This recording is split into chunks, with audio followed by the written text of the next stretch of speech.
Hello everyone and welcome back to Free Kick. We are very, very excited to be talking defenders today. That's right, we are into our line-by-line analysis, and I am very, very lucky to be joined by Mel and Jono today. Mel and Jono, how are you going? Mel specifically first.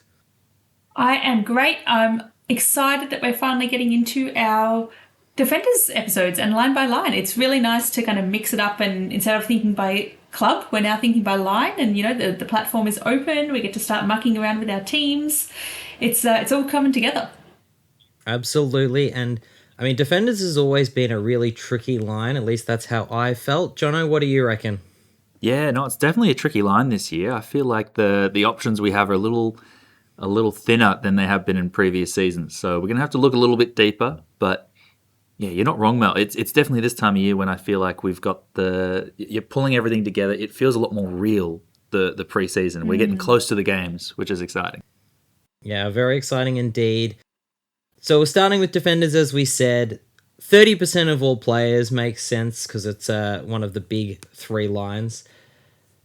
There's a lot of interesting players in this line, but it is always the lowest scoring line, and 23% of the players in the competition that are counted as rookies or new players are in this line, but as we've seen previously, these defender rookies can be quite challenging and they're not often big money spinners. So we'll talk about that in a little bit, but we'll talk first about the top end of the players that we were interested in our defensive line last year.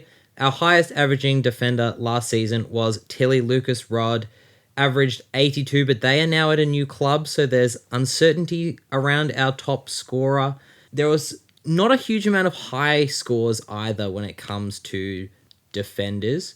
Only 2 scores over 120, bearing in mind that one of those players wasn't actually a defender last year. So breakout defender star Maeve Chaplin scored 120, and Tani White was the other one who was a mid-only last year. Other than that, there were very few scores over 110. We had Zippy Fish. I mean, what a season from Zippy Fish. Also a midfielder last season, now a defender. 116. Sarah Goodwin, who is now only a midfielder, 117. And we also had a massive outlier, and I want to talk to Jono about this one in particular. Mira Gervin from the Gold Coast. 115 from 10 marks, but her next best was 61. Only averaged a 52. I mean, where did that one come from, Jono? It came out of nowhere. There's no explaining it. It was just one of those games where she's taken so many marks, the ball must have been living down there. It's hard to explain what really went on. Yeah, absolutely. But marks, as we have always said with defenders, are the things that you want to see. And the next 3 highest scores are from players that basically made up a fair chunk of the All-Australian team and squad in recent seasons. Tilly Lucas Rod, 108. Serene Watson, what a star she was last season, 107. And Cambridge McCormick, who is, let's be honest, AFLW fantasy royalty for a number of reasons, also 107. So it's a really interesting line because we've only got 6 players who actually average over 70. So there's a clear premium bracket there for us, especially given we're going to be talking about a top 6. Well, yeah, I think what I find interesting about this list is sort of who I'm not seeing, because there's a lot of players from last season that have disappeared. So obviously you mentioned Sarah Goodwin, but we're also not seeing Neve McLaughlin, who was one of our better scorers last season. Shelley Heath, who was definitely pretty prominent in my team throughout the year. Chelsea Randall, who put up 103 in one game last season as well. Elizabeth Georgia-Stathis, now midfield only. It's just a very different looking top end for this defender group. Yeah, it really is. We've lost a lot of really quality defenders. Lucy McAvoy has always been quite a reliable one, midfield only. Riley Wilcox has been a defender at times as well. It's going to be really, really fascinating. And it's extra fascinating because we've got 12 players in the 60 to 70 bracket. So that just under top line premium defender. Those are the players that are often really interesting and the ones that can jump 5 to 10 points to become that premium player. So it's going to be quite interesting to see who we want in our top 6, and we're going to get there very shortly. But I think the thing that really does make this so difficult is that the average defender score last season was 43. And let's be honest, that's probably not going to cut it in your fantasy side, is it, Mel? That sounds a lot like my fantasy side last season, but... That's why I threw you. Thanks. But, it's... Like you said, with the top 6, there's 6 breakout players in terms of last year's fantasy average, which makes picking the top 6 for this year fairly easy. It's really just about the order because they were such a kind of branch above the rest. But it's going to be so tempting with kind of not a lot of great rookie options in the defenders line and a whole pile of people priced in the middle. It's going to be so tempting to go for a mid-price madness strategy on the back line because, there's just 6 locks and then a whole lot of everyone else. I would never partake in any sort of madness, but if I am going to pick my top 6, I think, as you've said, Mel, there's some really obvious ones, and we'll launch straight into it. Mel, your number 1 pick, I mean, what a player this one is, and I think it's going to be top priority for a lot of people to bring in. Yes, so it is the newly statused defender, Zippy Fish, coming in at 81.8. She was fantastic in our sides as a midfielder last year, but her move to defensive status this season means she's right up there in the high prices. With another season under her belt, she's only going to get better and better because, fantastic breakout season last year, but can't wait to see what she does this year. She showed us last season that she's got the speed, energy, footy IQ. She's just going to be, she was already elite and she's going to be even more elite this season. Most meters gained in the competition is just an incredible stat. Obviously, she's young and energetic and she's running laps around everyone else, but that alone is a pretty great reason to pick her because she's going to be everywhere. And then sixth in the competition for kicks as well. So just an absolute fantasy point moneymaker. She scored over 95 times last season. Wow. Which is, if you just take that alone, if you think she's going to score 90 every week, that boosts her average up another 9 points to be by far the highest defender. So the only kind of downside on Zippy Fish is that maybe they might have a tougher fixture this season. But other than that, I think she's a lock for number 1. I mean, tougher fixture might mean more kickouts, and they did entrust Zippy Fish with a lot of those kickouts. So I think that's pretty good. And something I know, Jono, you're very strong on is that it's a second-year breakout in AFLW, so it sounds like a sure thing to me. We do love a second-year breakout. I think that's the big one, and it is something that's I suppose that fixture that the Sydney Swans have is something we're going to talk about in the Sydney episode. So I think it is going to be a good thing for her. Fantastic. Now, going from a brand new face in that backline to someone who we're a bit more familiar with but didn't get much of last season, who is your number 2, Mel? Yes, we do love a discounted player, and we're going with Maddie Gay. So she only played 2 games last year due to injury.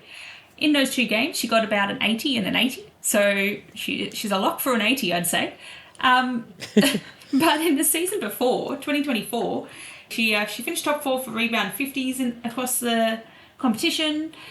She was up there for intercept possessions. So she's got everything you need for a top scoring defender and a top defender generally in AFLW.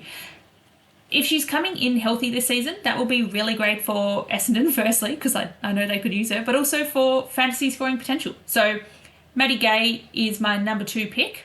Yeah, I think Maddie Gay is a great pick.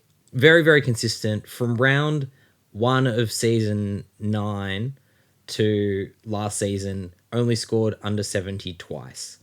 And it's a low of 51. It's consistency that you dream of. Essendon go through it. I think it's a really easy pick for me, Maddie Gay. I think she's also one of those players who has that gear to go to. So in that Bulldogs game last year, I don't know if you remember, but she was on 21 at half time. We're all cursing Maddie Gay for not putting up, any scores. And then she has a 41-point third quarter to sort of just leapfrog herself back into the premium scoring group, ended on an 87. So that's what I love from my players when they've got that extra gear to go to. For number 3, I've got Tilly Lucas-Rod. So with an 82 average, they were the highest averaging defender last season, but I've bumped them down to pick number 3 here just because there's been a change of club and that causes a little bit of uncertainty. You would think that moving to a bottom four club would give a amazing kind of experienced defender like TLR some upside, but I'm just not sure how much additional potential there's going to be. I think it might be kind of fairly similar to the Hawks in terms of the opportunities for kind of chippy and kicks around in the back line. However, TLR is such a known entity and such a kind of lock in the back lines that I know for certain that they're going to be a top 5 or 6 defender that we're going to be talking about for the rest of the season. It's just a matter of where there's always a risk of coming in so highly averaged that you can only kind of go one direction and that's down. So that does cause a little bit of a risk, but I think TLR is still a safe bet for your starting squad. Yeah, I agree with that. And as you say, bit of uncertainty around the new club, but they're such a good player. Maybe not someone you want to pick to start with, maybe someone you target later, but still an excellent player. Now, with pick number 4, what a breakout player this was last season. Yes, it is Maeve Chaplin. So they increased their average 22 points from 2024 up to finish last season on a 74.2, which is very impressive. They were the 3rd highest interceptor in the league last season, 5th for rebound 50s. She took out the joint high-scoring defender score last season, which was 120, which you already mentioned up the top, shared with new defender Tani White, which is 45 points above her current average. So that's some good headroom. We like to see that. But yeah, she played such an important role at Melbourne in the backline last season. I can't see that changing anytime soon. I think that she's going to be someone that we're talking about in the top defenders for the rest of the season. Yeah, I agree. Superstar player. And you've mentioned another player in that lot who is your number 5, newly minted defender as well, and a proven high scorer. Yes, Tani White, which I'm quite excited to be back in fantasy relevancy, averaged 81, so that bumps her up into the top 5 or 6 defenders straight away as she comes over from her midfield status. Her role change last season saw her named in the All-Australian squad in 2025, and she's absolutely thrived in the back line. She has a huge ceiling, as with Maeve, the 120 points, which is very high above her current average. And what I like about Tani White as a pick is that she really has that halfback role largely to herself at Collingwood.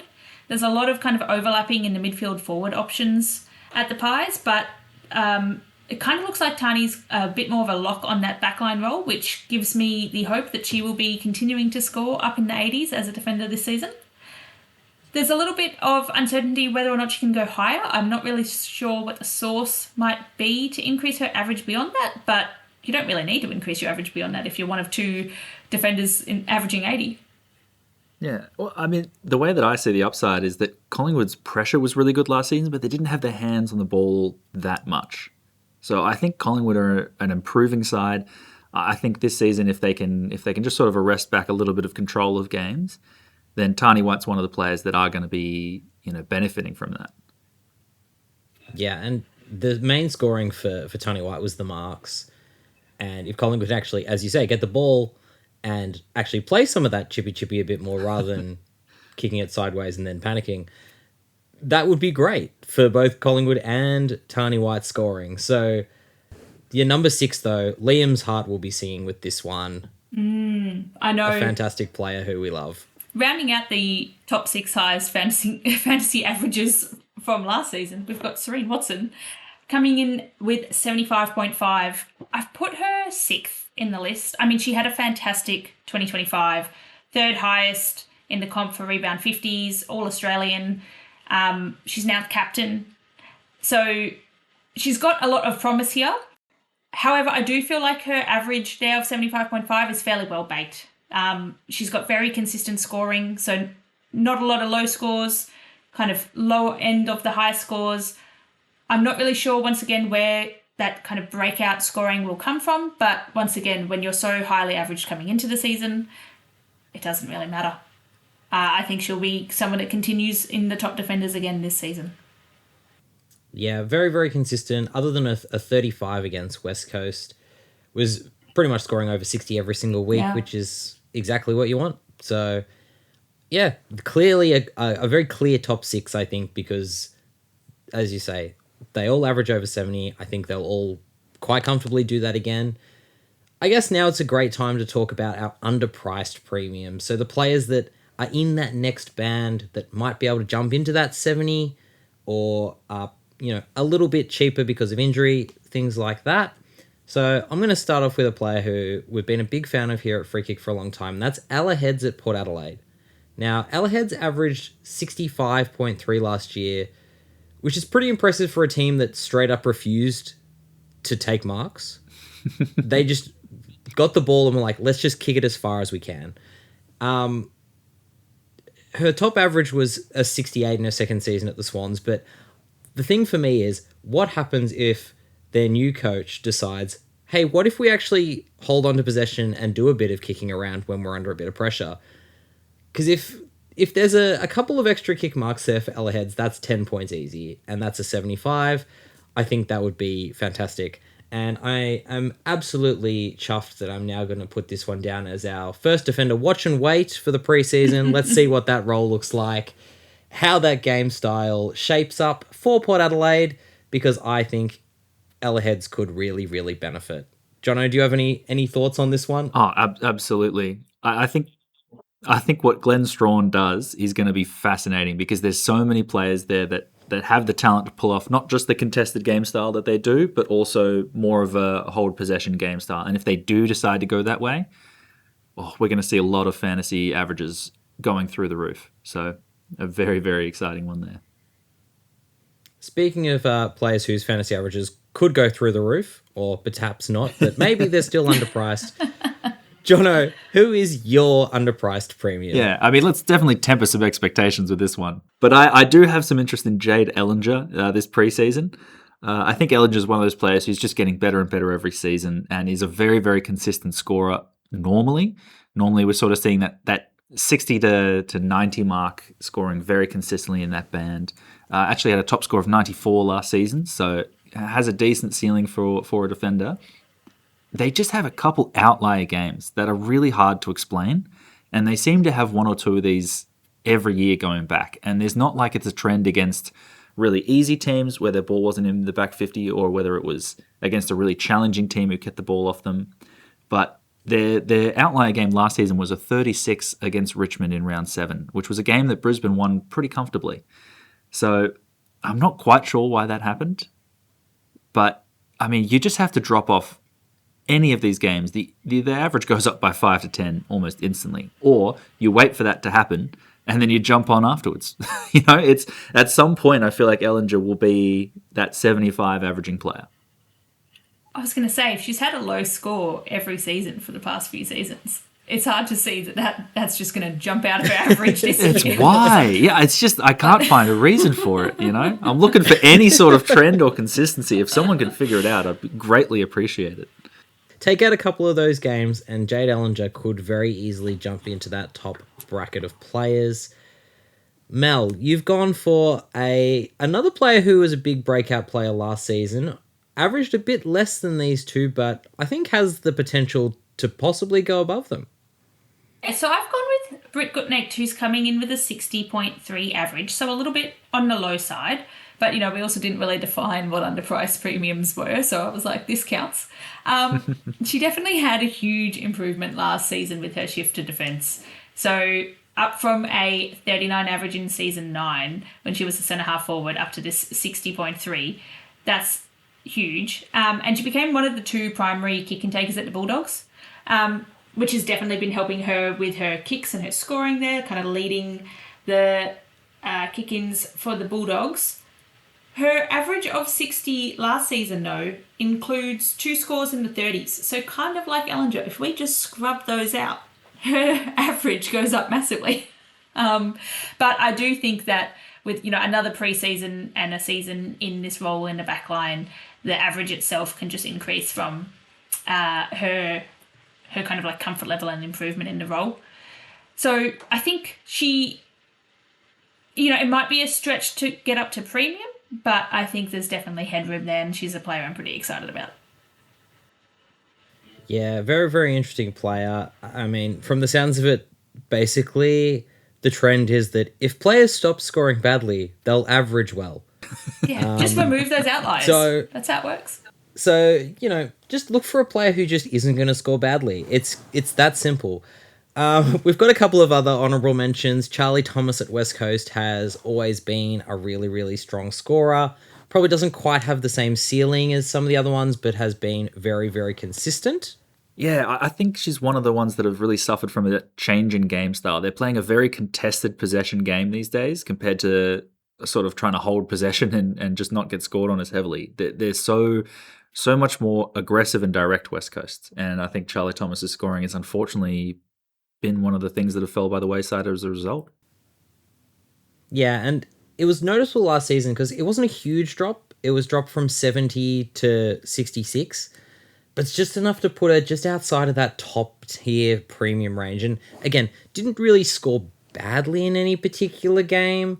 There was a couple of 50s and a 44, but their top score was only a 79, which doesn't really quite put them in the same tier as a lot of these other ones. Another one that you might be thinking, another player like Charlie Thomas, who is now a club captain, is Rebecca Webster at Geelong. Has had 2 previous seasons averaging over 70, knows how to get her hands on the ball. Be a bit of a watch to see how her role develops, because she has played a lot of halfback, played as a centre bounce midfielder. Could be someone who does move into that midfield and really boost that score. So another really interesting one, only averaged 59 last season. We've got a few inactive flags, and this is more for players who you might be looking for and wondering, where's that player gone? The main one being Chelsea Randall, who Jono mentioned earlier, has always been a absolute warrior and a very fantastic fantasy player. Has retired, so if you're looking for Chelsea Randall, unfortunately, she won't be there.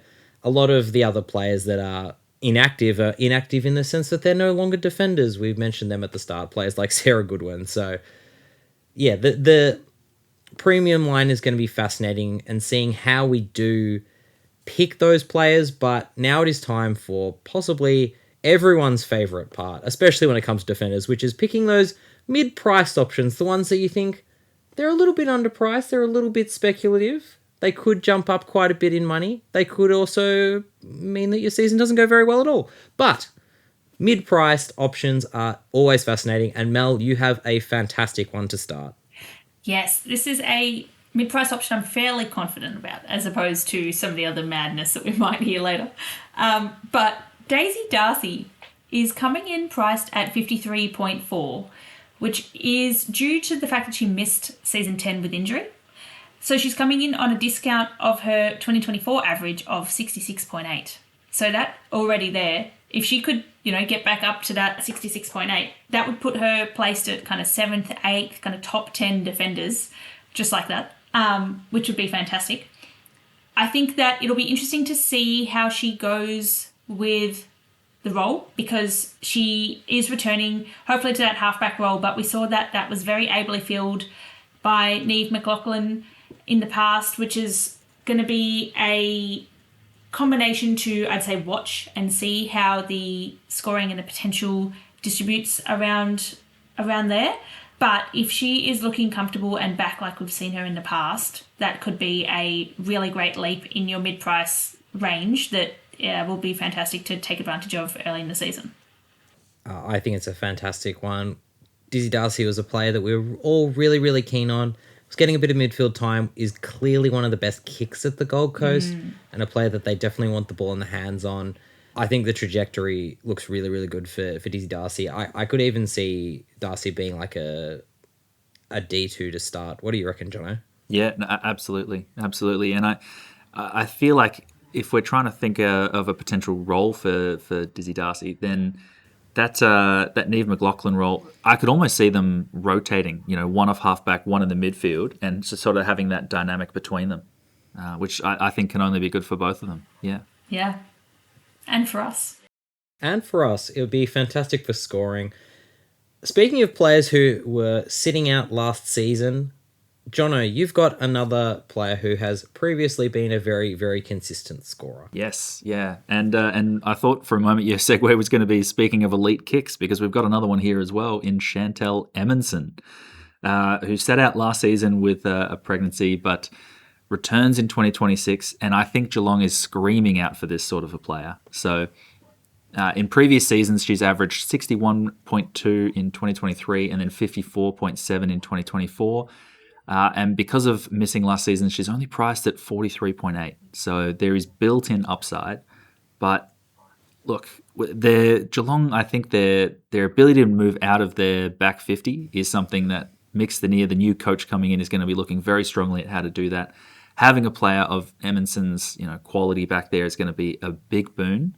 Also, a big kick-in taker. And that's something that I think Geelong last year were really struggling with. They kept rotating who was doing it each week. I don't think there was a real clear taker. Even as late as round 10, their leading kick-in taker for the year in Georgie Rankin didn't have any because they were still trying to find the player that they wanted to be distributing the ball out of the back half. So I think Chantel Emonson is going to be a very, very handy player. And one that I'm pretty strongly considering at this point of the season to be that mid-price defender for me, maybe D3, D4. Yeah, I mean, as a Geelong supporter myself, I love Chantel Emonson. I think it's a fantastic pick. But I think that is a huge point that you make about the kick-ins and the distributor that they were really missing last season. I think that between her and Becky Webster, they were the two main players to move the ball out of the back line. How Mick Stanier uses those players will be quite interesting. We saw that Emma Kilpatrick was also one of the players that they used for a bit of run and pace. Between those three, I think are probably the main players that they will look to. But Chantel Emonson has a really good history and is at a very tantalizing price there, I think. I've gone for another veteran type player, not necessarily in terms of age, but just from experience, and that's Nicole Bresnahan, who has been a fantastic player for North, but has really struggled with injury over the last few seasons. Sat out a lot of last season, played a single game for a 58, and will be priced at 49, so pretty cheap. Averaged a 57.5 in her career best year. But for me, the thing that I really like about Nicole Bresnahan is that there is a spot for her now with Sarah Wright retiring. So they need that small defender there, and I think she's too good a player not to consider. Jono, you're a coach, rather, that has always loved Nicole Bresnahan. Can I get your thoughts, please? Yeah, no, absolutely. I think the only issue with Nicole Bresnahan in recent seasons has been that she hasn't been able to play due to injury. I'm a big fan. I think she's consistently been underpriced, and all we really need is a good go at it on the fitness front. So fingers crossed that she can stay fit in 2026. Sounds like a watch and wait to me. I love a watch and wait. Pretty much every player is a watch and wait once you get to the mid-priced areas, because who knows at this stage? I gotta say, this feels like a very strong mid-priced option section. I mean, I would take all of these three before I would take our underpriced Premos, quite frankly. That is probably true, actually. I think that going from picking maybe one of the actual really big guns and then going into this one is probably going to be a major part of our strategy episode when we get to that one later in time. A couple of other honourable mentions. Jenna Richardson, fantastic player, averaged 53 last season. Will probably get a bit more responsibility with Tilly Lucasrod now not there, so that could be quite an interesting one. Nat Grider up at Brisbane has always been a very consistent scorer, only averaged a 50.7 last season. And Sophie van der Heuvel has always been one of the important run and carry players for the Bombers. Will be priced at a 48.9, but can push up towards that 60 mark as well. So there's a lot of players that we can think about for that mid-price, which is always so important for our defense. We do have a couple of inactive flags here, which are players that are in the game, but aren't actually going to be playing next season. Whether they were fantasy options or not, I'm not 100% sure. But a couple of names, Emily Everest in particular for the Hawks, which I know Jono is very devastated about. Out with an ACL injury, was taking a lot of the kickouts as well, so that's quite an interesting one. And for the Bulldogs, Maggie Gorham as well will not be playing this season, so if you're looking to pick those players, I would highly recommend not doing so. Great advice. Great advice. Pick players that are playing is usually better. So now we move into our rookie section, our cash cows, and I think the three that we've got here as our options are really, really interesting ones, but it is a pretty thin area. So we'll start with you, Jono. We've got a player that's come via a trade.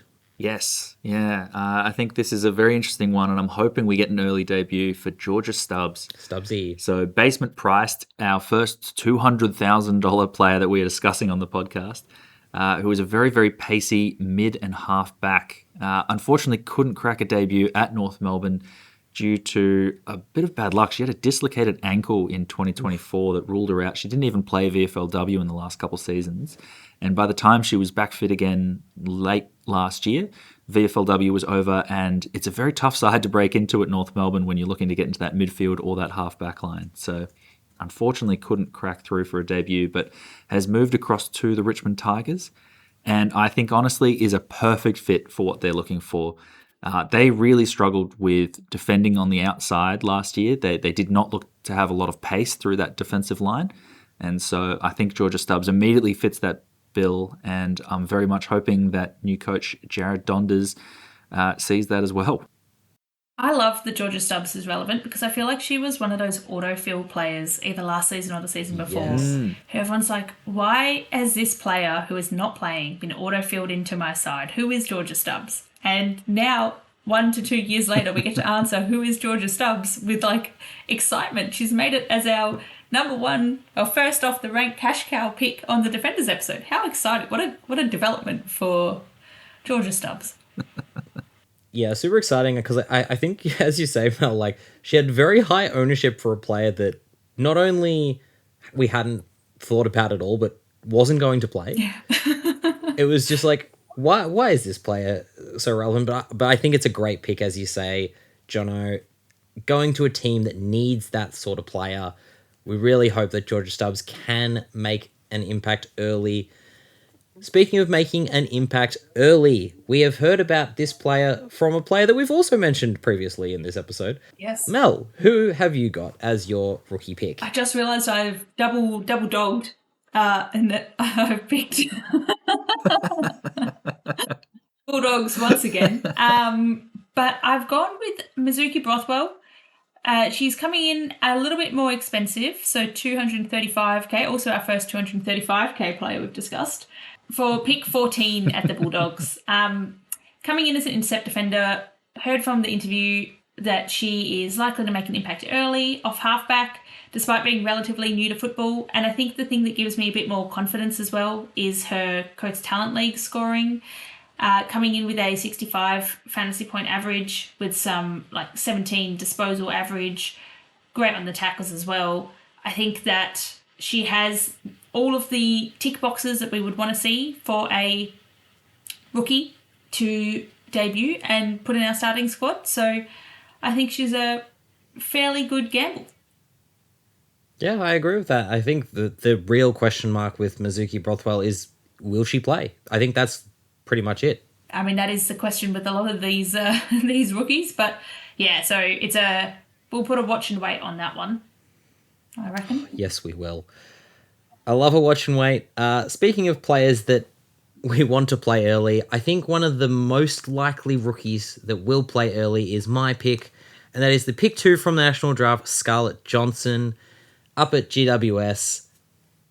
All the indication is that Scarlett Johnson is going to be an absolute star, average 100 points in the Coates League, and will highly likely play early. GWS desperately need exciting, talented youngsters to play, so I think the chances of her debuting in round 1 should be fairly high.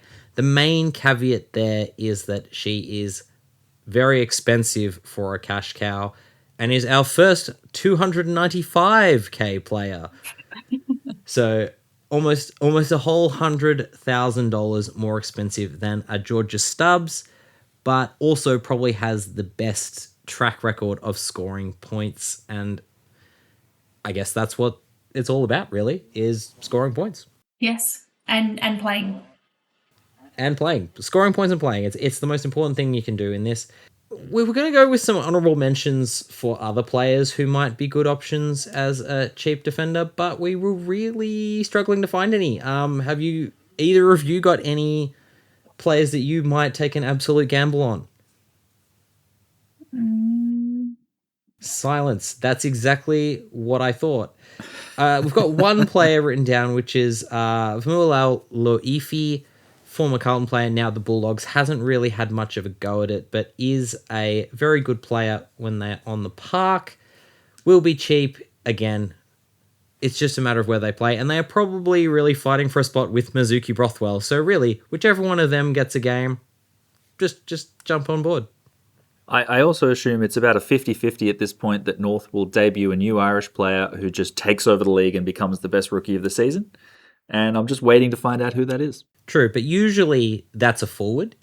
That's true. However, one of the players that does fit that bill is Sarah Wall. There we go. 200k defender, sister of Vicky Wall, who has previously been a very good cash cow for us. So keep your eyes on Sarah Wall, because apparently North Melbourne just have that special sauce. There you go. So that's a good summary of all of the players that you might, well, not all the players, but many of the players that you might look at on different price points.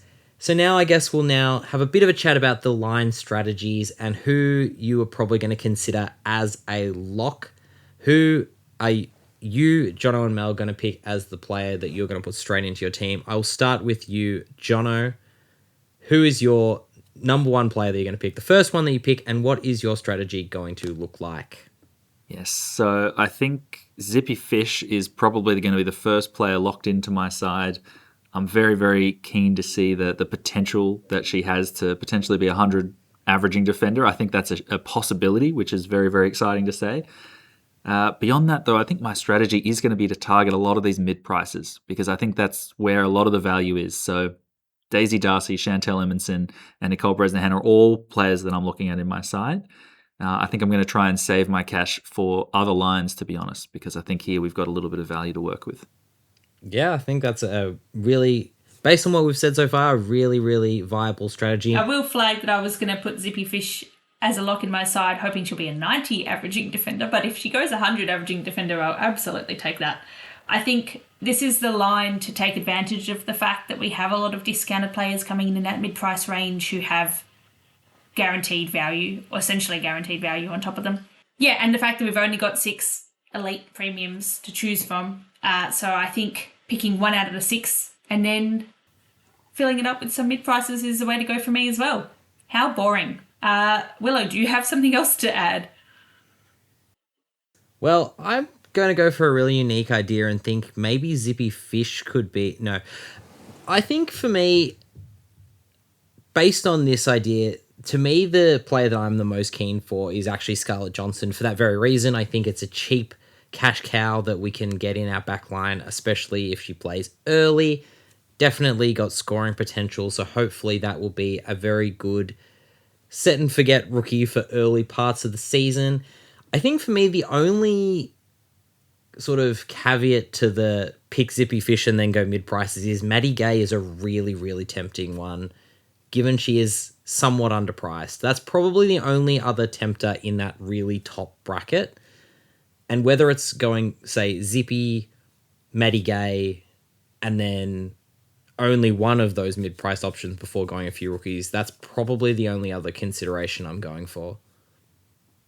Well, I think what's going to really drive the structure here is going to be how many of these rookies we get. Because if we get all 3, then we can start with one on field. Yes. But I don't want to start with a red dot on my bench anywhere. So if we only end up with, say, 2 of the 3 here, let's say Mizuki Brothwell and Scarlett Johnson debut, but we don't get Georgia Stubbs for whatever reason, then at that point we are going to have a pretty expensive defensive line, I think, almost by force. Yeah, I think that's true. And I think that's going to come a lot down to looking at those team selections early on and seeing who can we get in that really cheap price bracket that might be able to fill our defensive rookie lines. As we alluded to at the start, we're underweighted on rookies in the defensive line. 30% of players, 23% of the rookies. So this is not the line to be shoving full of rookies and maximising there. So I think we are kind of forced into this, whether they debut or not, a little bit. But it makes it an exciting line. It does absolutely. And I think it's probably a line that can really be a differentiator. I think that there are a lot of players in some of the other lines where a huge amount of players are going to have those players. And I think from the sounds of it, every single player is going to pick Zippy Fish. But I think the players between Zippy Fish and your bottom price rookie could really take a great array of different confirmations. And I think that's something that's going to be super interesting in order to look at. Do we have any final thoughts on strategy? I mean, you could run a world where you do something like Matty Gay at D1. You could then put Ella Heads at D2. I think, if we do get that Port Adelaide switch up, then that's definitely something to keep in mind. But I don't know. I think it's probably that top line that's going to differentiate the teams the most. Now, the more that I think about it. Sounds like there's going to be a lot of intrigue and a lot of shuffling in coaches' backlines over the next few weeks as we lead into the season. We can wrap it up there, but it's been a fascinating episode talking about the defenders. I've been your host, Willow. I've been here with Jono and Mel, who have been fantastic. Now, if you're looking for a bit more detail on these players, we will have an article out on our Substack, which you will be able to read about the players in more detail, who you're picking in your back line. You'll also be able to find all of our posts on our social media, which will also have a little bit of a summary on who our top 6 will be. Thank you, Mel. And this has also been a great little break for us in our club review series. So in our free kick streams, we have indeed been going through each team more individually. So if you do want to look at who all of the teams have as their players, then that is where you need to go. We've got 3 out now. Collingwood is up next. And we've also got articles to support that on our Substack. We'll also have an article on the AFL website to go through these really good defender options. So keep your eye out for that one. Heaps of content out there. And I hope you've been enjoying the series so far. I have been Willow once again. We have been Free Kick. Thank you for joining us. Bye. Bye. Bye.